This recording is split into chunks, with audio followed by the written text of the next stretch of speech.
I'm pretty sure no one will believe my story, but I'm going to write it down anyway because it's all true. It all started on an almost abandoned piece of land in the middle of nowhere. To be completely honest, there were a few cows wandering around, but I don't think they counted. When I think about it, my story actually started about 6 months ago when my wife, Cindy, got a new boss, Alex Goodwin. My name is Don Perkins, and I was one of those unsuspecting husbands. I grew up in a loving family where my mom and dad loved and adored each other. I just assumed that I would have the same marriage. I was crazy about my wife and thought she was crazy about me. Well, at least half of what I believed was correct. My wife enlightened me on which half was wrong. Don, she said over the phone, I know I'm a coward for not being able to face you, but I've fallen in love with Alex. Now I will live with him. In a few days, I'll send for my things. Then she hung up. I met Cindy in college when she was on a 2-year course to become a paralegal. I was studying a 4-year business administration course with a minor in construction. We dated a few times, but our schedules were such that it didn't work out. Then Cindy graduated from college and moved away. After graduating from college, I started a small construction company. In 7 years, I brought it to a profit of about $300,000 a year. Cindy and I got married 4 years ago, and until tonight, I thought we were happy. Speaking of being unaware, if you looked up the word unsuspecting in the dictionary, you would find a photo of me there. Cindy had that all-American look and could make you believe you were the most important person in the world. I thought we were really happy together. We even talked about children. Of course, I didn't know that Cindy was taking pills and had no intention of ever getting pregnant. The other thing I didn't realize was that Cindy was a gold digger and a good sex hunter. Earning about $300,000 a year allowed us to live quite well. But Cindy always strived for more, and apparently she found it in Alex Goodwin, who was a partner in the largest law firm in the 4-county area. Devastated, I did what any red-blooded American would do whose heart had just been ripped out. I grabbed a bottle of vodka and a 9mm pistol and headed into the wilderness. Oh, don't get me wrong, I loved Cindy with all my heart, but I wasn't going to kill myself. So why did I take the gun? Fair question. You see, in my foggy brain, I thought I would call Cindy and tell her I was devastated that she was gone, and then shoot the gun next to the phone. I thought it would scare her to death, and I thought it was funny. Unfortunately, there was no mobile reception where I was staying. That summed up my day well. Anyway, I was just sitting there when I saw 2 red lights in the sky. At first, I thought they were just planes flying overhead, but then they began to get closer. Suddenly, I realized that these were 2 fireballs. Finally, they crashed into the far end of the field across the road from me. The explosion lifted the front of the car a couple of feet off the ground. What follows is rather vague due to the vodka he drank. Vodka, this was another half-baked plan of mine. My intention was to drink myself into oblivion and throw up in the car. It was Cindy's car, so I thought she could live with a smell. The smell of vomit is really hard to remove from a car, but I couldn't do it. Like I said, everything was a little blurry. But I remember getting out of the car and walking across the road. As I came closer, it seemed to me that 2 people were crawling out of 2 craters left by the fall. One of them was naked, and the other was wearing what looked like a hazmat suit. The man in the protective suit shot at something, I think. I remember a small explosion that occurred 5 meters to my left. The explosion scared me and made me angry because it broke my vodka bottle. I probably should have been more scared, but the alcohol does its job. In any case, I fired the pistol twice into the protective suit. I must have hit something because the suit flashed with a bright light and disappeared. It scared the crap out of me because I thought I had killed someone. Okay, I admit, my first instinct was to run as fast as possible. But when I got to the car, I started thinking about the naked man. I couldn't just leave him there, and as it turned out, I was very glad that I didn't leave. When I returned to the naked man, he seemed badly burned. I was pretty sure it was the burned guy. He looked very bad. His skin was red and raw. Either way, I had to take him to the hospital, and then he was going to run away, with the hope that no one will know who I am. When I approached him, he shouted something incomprehensible. When I tried to help him get up, he pushed my hand away. He then placed his index finger on my forehead. I felt dizzy for a few seconds, and I know you'll think I'm crazy, but my brain felt like it was really itching. Sometimes he still itches. In the midst of incomprehensible words, he began to speak in English.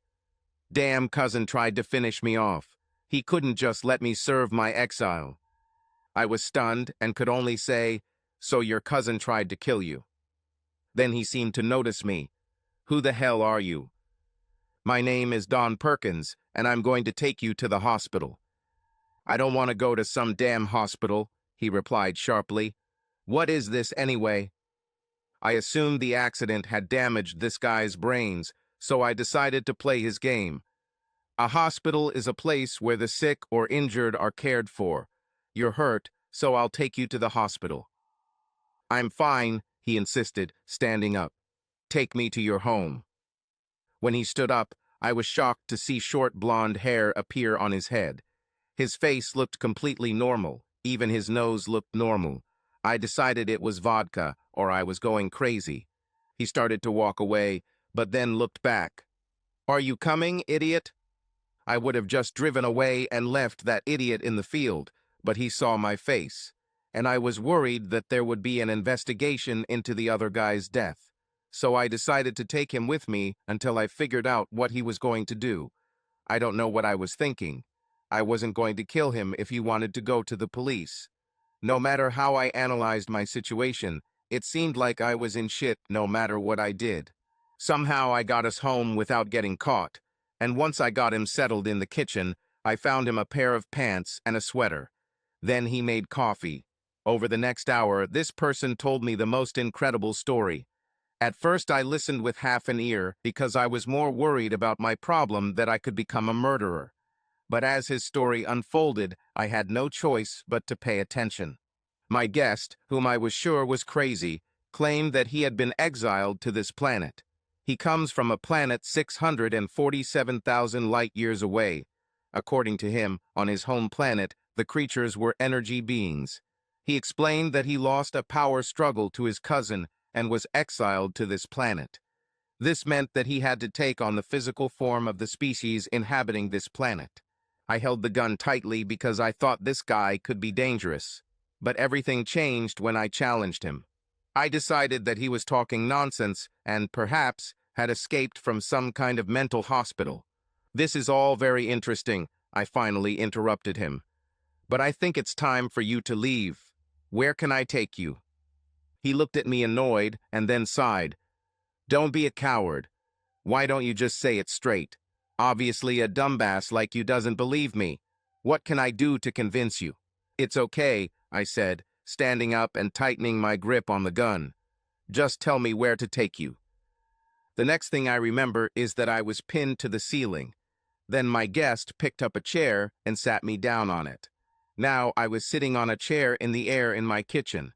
I had just experienced the moment of truth, and I was ready to believe everything he told me.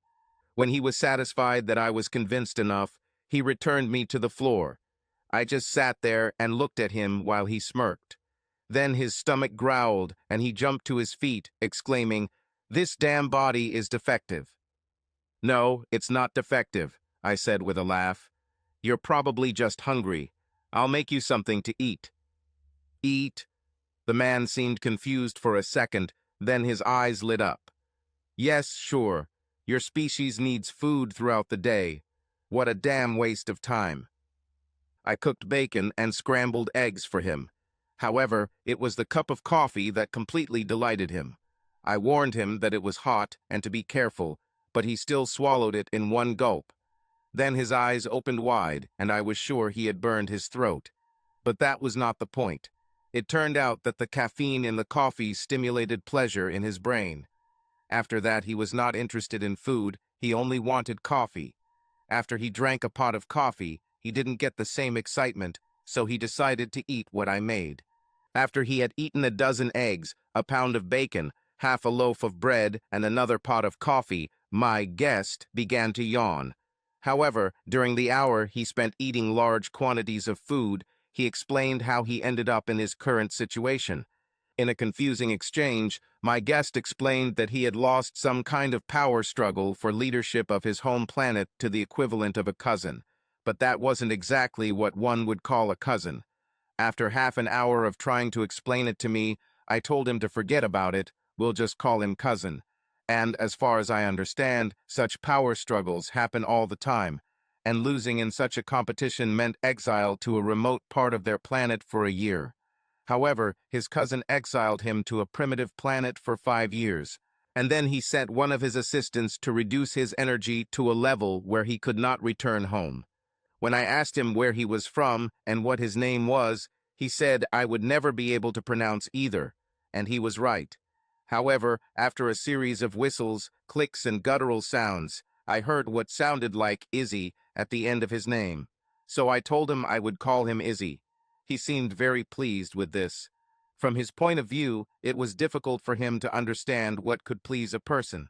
Izzy then explained that he learned my language by studying my brain. This calmed me down. I didn't like my brain itching.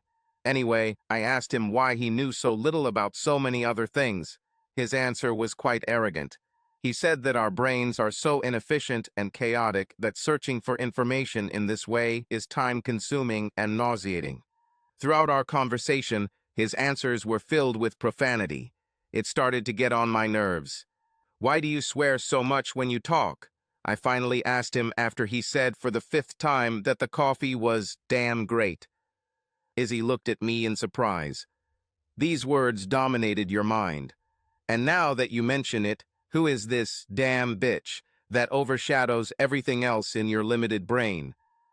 I spent about 5 minutes telling Izzy the short version of how my wife left for her boss. Apparently, he didn't like my explanation. I later learned that his species has no emotions and reproduces asexually, and he calls the Earth a primitive planet. A look of horror and disgust suddenly appeared on Izzy's face. "Your species still has 2 sexes, and you copulate to reproduce, don't you?" "What's bad about it?" I asked in response. "Gatakamish wormholes, when I return home, I will drain most of the life force from my cousin and then banish him to the slug planet." I decided not to ask further about the slugs. Plus, Izzy was having a hard time keeping his eyes open, so I suggested that we go to bed. "I forgot about that," Izzy said, shaking his head. "Your species spends a third of your miserable life sleeping." Having settled Izzy in the spare room, I couldn't sleep for a long time, trying to figure out what to do with this crazy guest. I also continued to be bothered by the death of his cousin's assistant. But around 7 in the morning, when I finally fell asleep, Izzy burst into my room in a panic. "My body is defective," he said, shaking me. "What are you talking about?" I asked, waking up. "My damn cousin put me in a defective body," he said, starting to pace around the room. "What is the defect in your body?" I asked, not hiding my irritation. "I'm leaking in the front and losing gases in the back," he said, almost panicking. I looked at him and saw that the front of his pajama pants was wet. At that moment, I burst into hysterical laughter. Izzy didn't like this, and when I saw his face turn red with anger, I stopped. "Your body is not defective," I said quickly. "You just wet yourself. This is fine. Well, it shouldn't be in your pants, but your body is just eliminating waste." "Waste? Waste? Why am I excreting waste? It's just normal. What the body cannot use as food, it excretes as waste," I tried to explain. "Incredible," Izzy shouted. "This planet is even more primitive than I thought." "Yes, I understand. We are primitive creatures." He began to irritate me again. "In the future, if you feel like you're going to leak more fluid from that thing between your legs, use the toilet. Please pee in it." Izzy rushed across the hallway to the bathroom.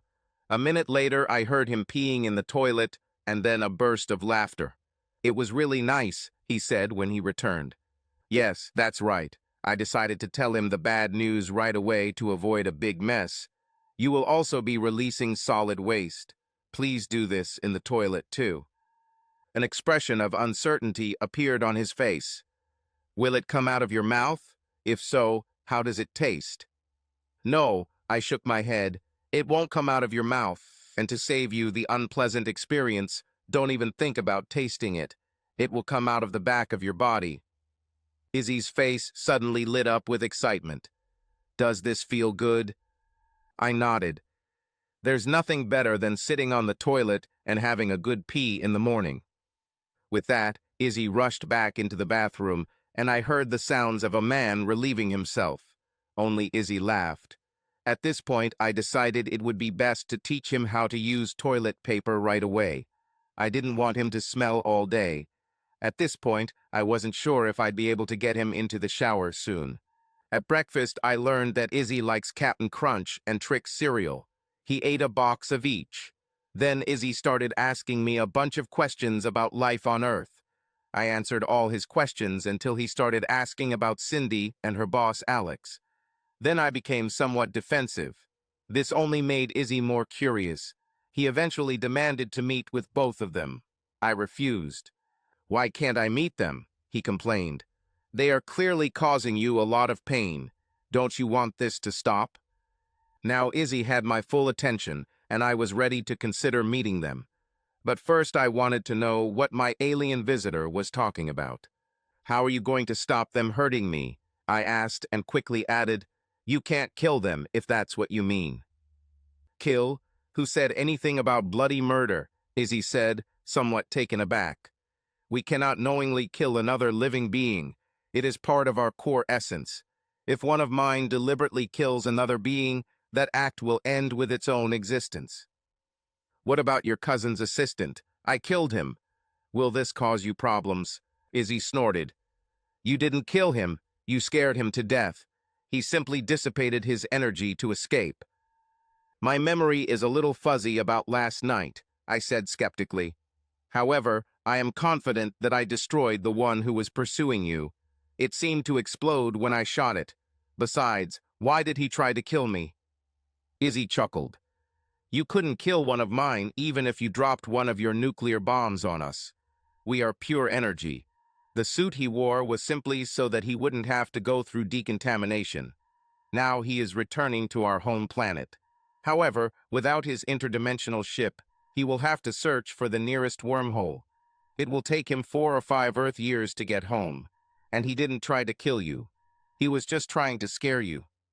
I digested this for a few minutes and then returned to the topic of Cindy and Alex. So again, how are you going to stop them hurting me? A sinister smile appeared on Izzy's face. It depends on what you want to do. I can change your feelings for your wife. I can change her feelings for you. Or I can change the feelings of the man who stole your wife. Can you really do this? I asked because it seemed too good to be true. Yes, I can, but I won't do anything until I've looked through their minds. I'm not going to spoil them if they don't deserve it. Somewhat disappointed, I nodded. I had to admit that I was only looking at everything from my point of view. However, Cindy swore to be faithful to me and broke that vow. In my opinion, it would have been a completely different matter if she had simply come to me and asked for a divorce. But Cindy didn't do it. Instead, she decided to cheat on me. As for the idiot Alex, he got involved with a married woman. Only the lowest brat does such a thing.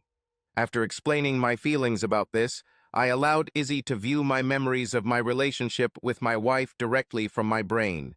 After that, at Izzy's suggestion, I arranged a meeting with Cindy and Alex under the pretext of discussing our separation. I told Izzy he could pretend to be my lawyer. Lawyers were a concept Izzy didn't understand. When I explained what they were, he immediately disliked them. They sound like damn leeches. You understand the concept of a lawyer very well, I said with a smile. I made an appointment for lunch with Alex and Cindy. Then I took Izzy shopping for new clothes. He insisted on driving, which I strongly objected to. However, he was very persistent and informed me that he had mastered all forms of interdimensional travel. For him, controlling an earthly machine was child's play. But after he ran over my rose bushes and knocked over my mailbox, he let me drive. The thought of paying for things before leaving the store was completely foreign to Izzy. It took a lot of persuasion and about $300 on a credit card to buy all the shit Izzy wanted before I could dress him. On the way to the restaurant, Izzy explained that he just needed to touch their skin to get the information he needed. It would be faster if he could touch their foreheads, but I explained that this was not socially acceptable. We also agreed that once Izzy had all the information he needed, he would tell me which of the three options would be acceptable. Izzy said that, in the worst-case scenario, he would be willing to eliminate my love for Cindy completely. As for whether he will allow me to take revenge on these two, it will depend on whether they deserve it or not. Surprisingly, revenge was a concept that Izzy said his people were very familiar with. Honor and respect were paramount. If someone had offended someone, elaborate revenge schemes would be developed to punish the culprit. And because there were so many different actions, thoughts, or gestures that could be considered an insult, Izzy said that his people spent an enormous amount of time devising ways to take revenge. After hearing this description of his people, I couldn't help but think that this supposedly advanced civilization was clearly wasting a lot of time on nonsense. Of course, I kept this opinion to myself. When we arrived at the restaurant, Cindy and Alex were already seated in the booth. They hugged and kissed, not paying attention to those around them. This caused a lot of emotions in me, and my anger began to rise to the surface. Izzy must have realized this because he stopped me. Keep your damn mood under control. If you corrupt their minds with your bullshit anger, I may not get accurate data, and I may not be able to make the changes I want at this time, so don't be a jerk. No matter how bad his speech was, it achieved its goal. I hid my displeasure and put on a fake smile. Cindy, Alex, I said calmly, this is my lawyer, Mr. John Smith. I'm glad we can sit down and work things out in a reasonable way. Izzy shook their hands, and we sat down in the booth across from them. I then explained that I was willing to split everything we earned during our marriage $5,050. We will sell the house and split the proceeds. Since there are no children, there will be no child support. Alex just grinned at me. I don't think so. There will definitely be alimony. And Cindy wants half of your company and half of your 401k. She also wants all the china and china cabinet. I have prepared a list of our demands. Alex handed the list to Izzy, who glanced at him. He then smiled at me and looked back at Cindy and Alex. Obviously, this idiot didn't tell me the whole story. Let me consult with him for a few minutes, and I am confident that we can meet your requirements. Cindy giggled, and Alex just grinned at me. I wanted to knock his teeth out right then and there, but Izzy grabbed my arm and pulled me aside. For a few minutes, I wasn't sure if Izzy was going to do anything for me. But as soon as we sat down at another table, he calmed my fears. I immediately didn't like that damn idiot Alex, and your wife is a fucking bitch. She slept with almost everyone throughout the years of your marriage. This news made me get out of my chair. I was going to go over and beat up Cindy and the asshole, but Izzy grabbed my hand. What are you, a damn moron? He asked. Which part of don't be a jerk didn't you understand? Do you want revenge or not? I sat back down with a feeling of shame. I want revenge more than anything. Great, me too. Izzy's eyes sparkled with anticipation. Now, what do you want me to do? As I already explained, I doubted that Izzy could do what he said. I didn't feel any change after he touched my forehead, but I've seen Izzy do too many amazing things to doubt him now. So I sat back and tried to figure out what exactly I wanted, and then it dawned on me. First, I want Cindy to fall madly in love with me, I said with a smile. I want her to crawl home, begging me to take her back. Then, when I'm done having her, I'll let her feel what it's like to be abandoned. Oh, I like the way you think, Izzy said with pleasure. What about the asshole? Oh yeah, I have something special for Alex, I said, rubbing my hands together. He considers himself such a macho and womanizer. First, I want him to find Cindy disgusting. So much so that he either transferred her somewhere else or fired her. They also have a young lawyer who likes men. I want Alex to fall madly in love with him. Since the concept of sex as it exists here on Earth was foreign to Izzy, I had to explain to him what it meant to love men. Izzy's eyes widened as he finally realized what I wanted to do to Alex. He couldn't help but chuckle. You'd be proud of my only parent if you knew who the hell it is. With our plan in place, we returned to Cindy and Alex's table. Izzy explained that we agreed to the terms Alex laid out. After a few insults about my courage, we all shook hands and left.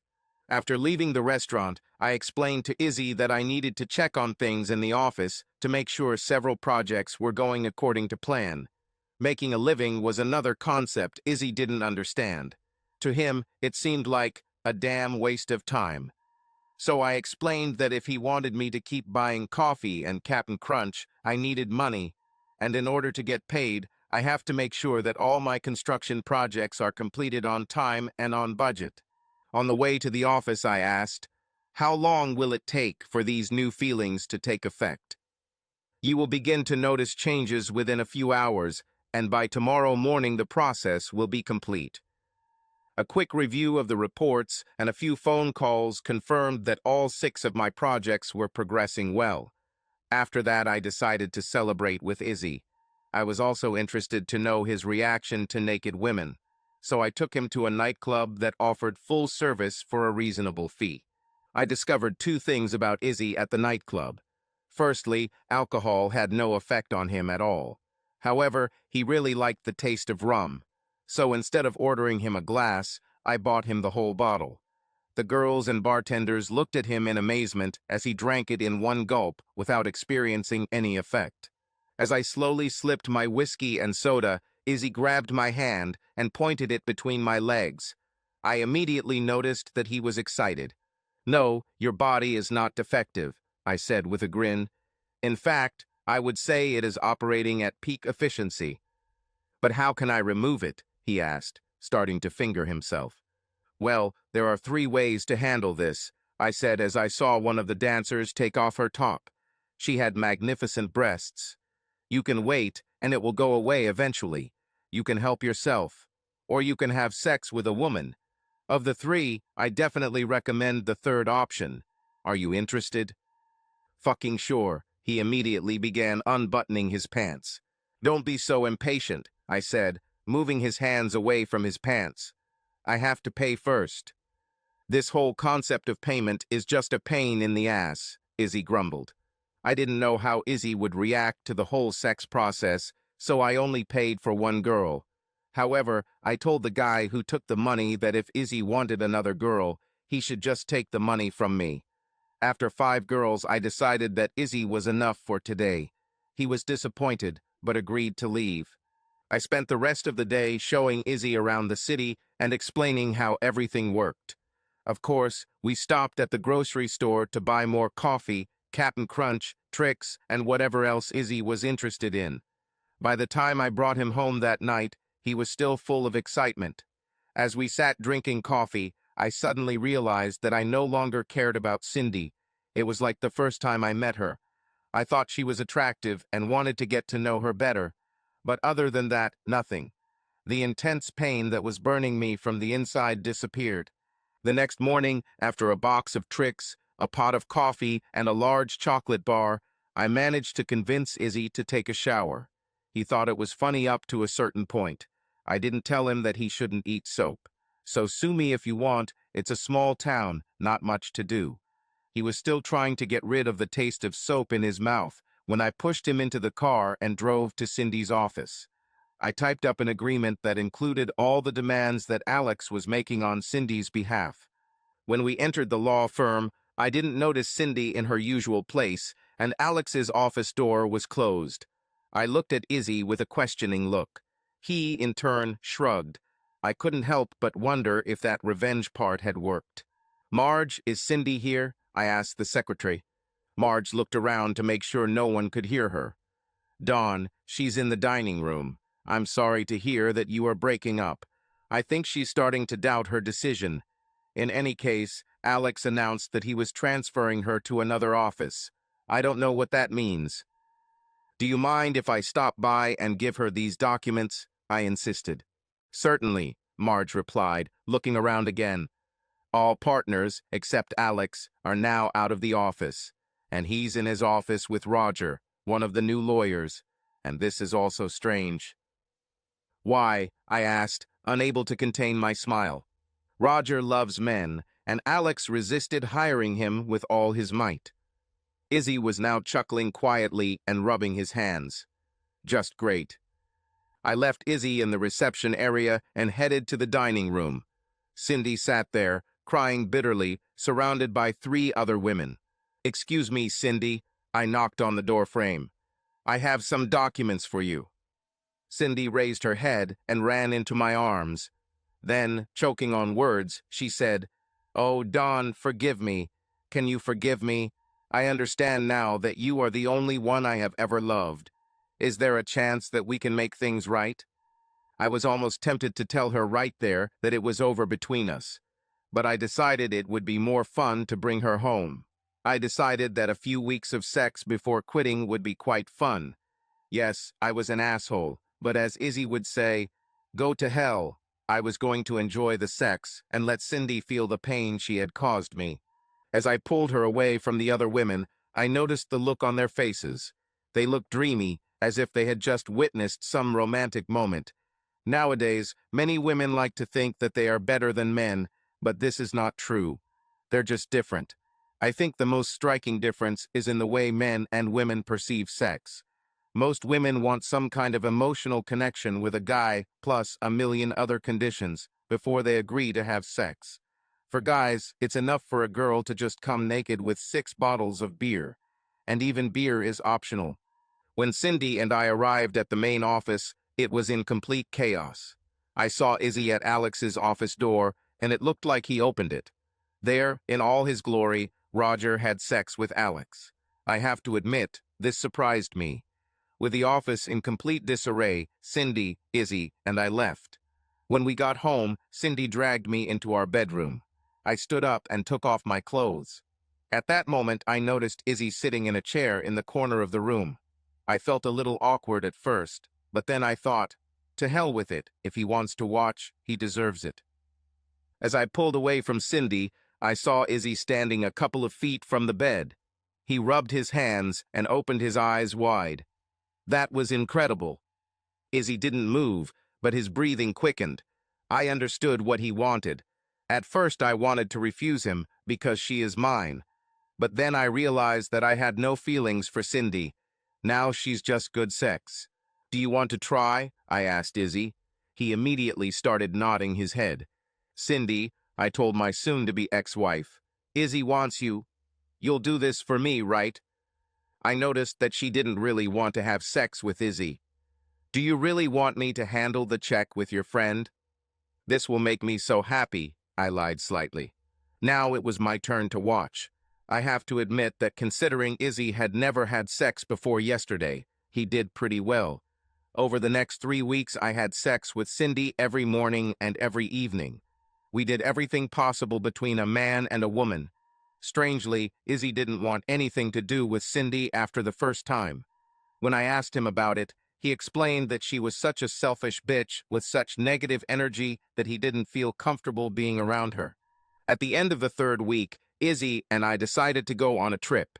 By then, I had sold my construction company and put the money in the bank. I didn't get what it was worth, but Izzy said not to worry because he would make me a lot of money. On Monday morning, 3 weeks later, I told Cindy that I was leaving her. "Cindy, remember when you called me and told me you were leaving for Alex?" I asked her while she was preparing breakfast. She lowered her head and muttered how sorry she was. "Well, you said you didn't have the courage to face me. But you see, I have the courage to meet you. Cindy, I'm leaving you, and here are the divorce papers. I sold the business and split everything 5,050. Here's a cashier's check for your share. Izzy and I are going on a trip. I wish you a good life." We had already loaded my car, but it was very difficult to leave the house. Cindy lost control and fell to her knees, begging. She grabbed my leg and didn't let go. She kept screaming, "Don't leave me. I love you so much." I finally had to lie to her. I told her I would put the divorce on hold, but I needed time to myself. She finally let go, and I quickly left. Once on the road, I asked Izzy where we were going. "To Vegas, baby. We're going to fucking Las Vegas." I don't have a problem with that, I told him, and then asked, but why? Two reasons. Firstly, there are games of chance there that will not be gambling for us. Secondly, there is a lot of easy sex there. We spent 2 weeks in Las Vegas, and I'm sure the casinos were glad we left. We won almost $8 million from the casino, and they did it in such a way that they couldn't complain. If you play blackjack and start winning, the casino accuses you of card counting. So we started playing roulette. But we didn't choose numbers, we just bet on red or black. Then we bet on even or odd. After we cashed out our winnings and deposited the money in the bank, the casino gave us a suite for free. They desperately wanted us to stay so they could get their money back. The suite was gorgeous, and while I was fixing myself a drink, Izzy decided to explore. The next day, Izzy wanted to go to the girls of Easy Virtue. I must admit that I was curious too.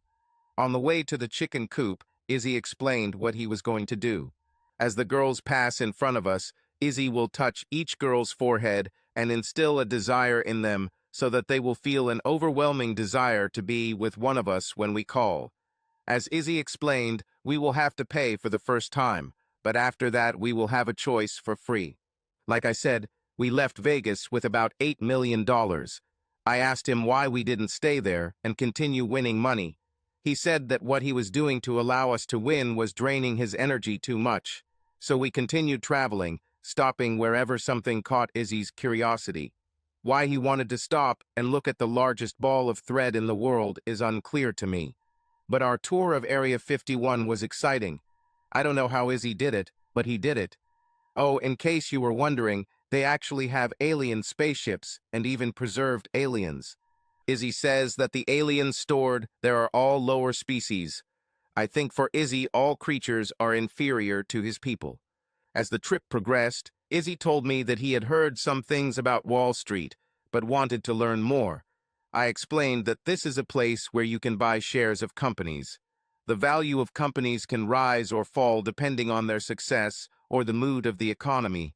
When I told him it was like gambling but safer, he became very interested. After that, he started reading huge amounts of information about Wall Street and all the ways to make money. A few weeks later, he had me stop in St. Louis and open an account with an Edward Jones representative.